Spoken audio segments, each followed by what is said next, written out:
Hi friends, మేమైతే ఇలా దోశలు వేసుకుంటున్నాం. చూడండి, పిండి అయితే ఇంత చేశాను. నిన్న నైట్ మధ్యాహ్నం నానబెట్టాను, నైట్ రుబ్బి ఉంచాను. పొద్దుటికి ఇంత రుబ్బింది. నేనైతే ఇలా చేశాను. చూడండి, ఇదైతే దోశకి.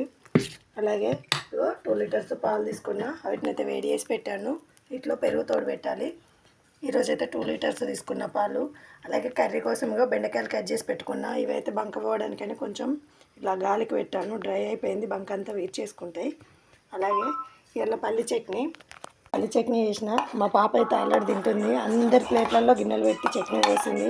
ఇది తినడం ఒకటే బాగుంది. ఫ్రెండ్స్, మీరు ఏం టిఫిన్ తింటుండ్రో? మేమైతే దోశ తింటున్నాం. మీరు కూడా తినండి ఫ్రెండ్స్. ఆల్రెడీ టైం అయింది, ఈరోజు మాదే లేట్ అయింది ఫ్రెండ్స్. మీరు కూడా తినండి. ఓకే ఫ్రెండ్స్, మీకు కనుక నా వీడియో నచ్చినట్టయితే like, share, subscribe. Bye friends.